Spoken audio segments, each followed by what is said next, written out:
Hello, good morning everyone. Last video में हमने इस चैप्टर का जो पार्ट पढ़ा था उससे आगे हम इसको चालू करते हुए हम इसके नए टॉपिक के बारे में पढ़ेंगे। जैसा कि आपको पता है, हमारा जो चैप्टर है न्यू किंग और किंगडम, इसमें हमने लास्ट वीडियो में देखा था कि उनका एडमिनिस्ट्रेशन कैसा था। अब हम इस वीडियो के अंदर हम देखेंगे कि किस तरह से उन्होंने अपने राज्यों का विस्तार किया। तो इसके लिए हमारा फर्स्ट पॉइंट देख सकते हैं आप, warfare for wealth. Warfare for wealth का मतलब होता है कि अपने राज्य का विकास करने के लिए या ज़्यादा से ज़्यादा उसको बढ़ाने के लिए वो दूसरे राज्यों के ऊपर अटैक करते थे, जिसके लिए उनका मूल उद्देश्य या मेन टारगेट होता था कि इस पड़ोसी राज्य की जितनी भी संपत्ति हो या जितना भी उसका विस्तार है, राज्य है, उसके ऊपर अपना कब्जा करके अपने राज्य को और ज़्यादा से ज़्यादा बड़ा बनाना। तो वेल्थ के लिए अब आप देख सकते हो, वेल्थ का मतलब ये होता है कि जिस राजा के पास जितनी ज़्यादा दौलत होगी या जितना ज़्यादा पैसा होगा, वो अपने राज्य का उतना ही ज़्यादा विकास कर सकेगा, जितनी ही ज़्यादा उसको बढ़ा सकेगा। इसके लिए वो दूसरे राज्यों के ऊपर अटैक करते थे और उनको अपने राज्य में मिला देते थे। तो इस तरह से वो अपने राज्य को और ज़्यादा बड़ा बनाते थे। इसके बाद हम सेकंड टॉपिक हम देखेंगे, त्रिपार्टी स्ट्रगल। ये एक महत्वपूर्ण बिंदु है, त्रिपार्टी, क्योंकि हमने देखा था कि उस समय जो प्रमुख डायनेस्टीज हुए थे, राजवंश हुए थे, उनमें जो प्रमुख थे गुर्जर प्रतिहार वंश, दूसरा था राष्ट्रकूट, तीसरा था पलाश। अब इन तीनों के बीच में जो संघर्ष होता था, और वो संघर्ष होने का मूल कारण था गंगा विले के पास में एक कन्नौज नाम का राज्य था, जिसके ऊपर कब्जा करके वो पूरे भारत के ऊपर कब्जा करना चाहते थे। तो इस जगह को ऊपर अपना अधिकार करने के लिए इन तीनों साम्राज्यों के बीच में स्ट्रगल जो हुआ था, वही त्रिपार्टी स्ट्रगल के नाम से जाना गया था। और कन्नौज उस समय भारत का हृदय भी कहलाता था, क्योंकि ये भारत के सेंटर में बसा हुआ था। तो उनकी धारणा यही थी, इनकी सोच यही थी कि अगर इस जगह पर उन्होंने अपना आधिपत्य या अपना कब्जा कर लिया तो वो एक तरह से पूरे भारत के ऊपर अपना कब्जा कर सकते हैं। तो यही संघर्ष आगे चलकर त्रिपार्टी संघर्ष के नाम से जाना गया, यानी कि त्रिस्तरीय संघर्ष। तो इस प्रकार से आपने ये देख लिया, कन्नौज के ऊपर वो जो संघर्ष हुआ था, जो अपना अधिकार करने के लिए ये तीनों राजवंश एक दूसरे से युद्ध कर रहे थे। तो यही युद्ध आगे चलकर त्रिपार्टी स्ट्रगल के नाम से जाना गया। Now next point is the target temple for wealth.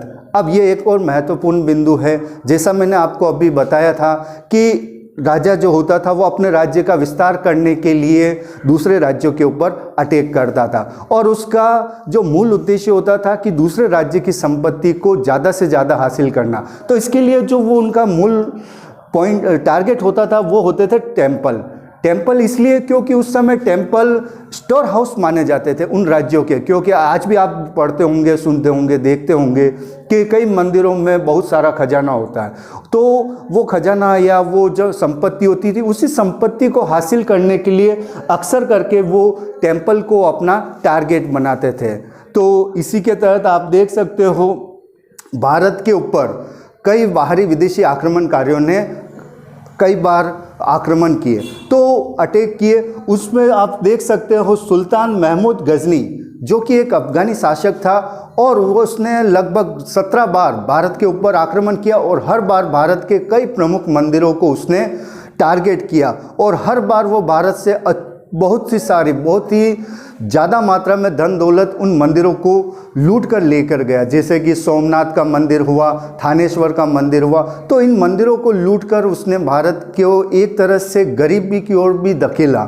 तो जैसा कि आपको पता है कि जो भारत हमारा सोने की चिड़िया कहलाता था, इन्हीं विदेशी आक्रमणकारियों की वजह से धीरे धीरे कमज़ोर पड़ता गया, और भारत की जो दौलत थी वो विदेशी आक्रमणकारी, जैसे कि ये हमारे सुल्तान मोहम्मद गजनी, जो कि एक अफगानी थे, और इन्होंने भारत के ऊपर 17 टाइम आक्रमण किया, 1000 से लेकर 1027 के बीच में।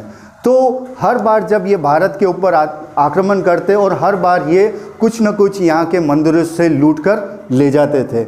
इसके बाद आपको एक चीज़ और बता देता हूँ कि सुल्तान महमूद गजनी जो था वो चाहता था कि वो पूरे भारत के ऊपर अपना आधिपत्य स्थापित करे। यहाँ तक कि उसका जो मूल टारगेट था, मेन लक्ष्य था कि पूरे मध्य एशिया के ऊपर अपना शासन स्थापित करना।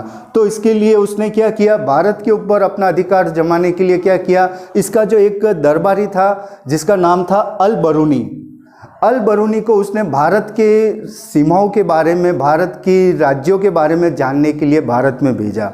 और इस अल बरूनी ने अपनी एक बुक लिखी थी जिसका नाम था किताब उल हिंद। इस बुक के अंदर इसने क्या किया, भारत के उस समय के शासन प्रणाली के बारे में, उस समय के राजाओं के बारे में कि किस तरह से वो शासन करते थे, किस तरह से वहाँ के लोग निवास करते थे, कैसे वो रहते थे, उनका रहन सहन, खान पान, ये सारी चीज़ें उस समय की जो जानकारी थी वो हमें अल बरूनी की इस बुक किताब उल हिंद के माध्यम से मिलती है। तो मोहम्मद गजनी ने जो उस समय इस अल बरूनी को भेजा था, तो इसका मूल उद्देश्य यही था कि किस तरह से वो भारत के बारे में जाने, भारत की सीमा के बारे में जाने, ताकि फिर बाद में वो उनके ऊपर आक्रमण कर सके और उनके बारे में देख सके।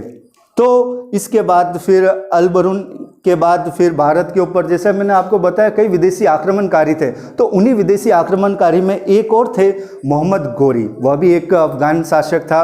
और मोहम्मद गोरी ने जब भारत के ऊपर आक्रमण किया था तो उस समय भारत के ऊपर चौहान वंश का शासन था। और उस समय चौहान वंश के पृथ्वीराज चौहान, जो कि एक महान योद्धा के रूप में भी जाने जाते थे, उन्होंने मोहम्मद गोरी के साथ युद्ध किया तराइन के मैदान में, बैटल ऑफ तराइन, जो कि 1191 से 1192 ये दो पार्ट में हुआ था। फर्स्ट पार्ट जो हुआ था 1191 जिसमें पृथ्वीराज चौहान की जीत हुई थी, बट जब सेकंड पार्ट, जब इसका वार हुआ था जिसमें मोहम्मद गोरी ने पुनः इसके ऊपर आक्रमण किया था 92 के अंदर, 1192 के अंदर, तो उस युद्ध में पृथ्वीराज चौहान की हार हुई थी।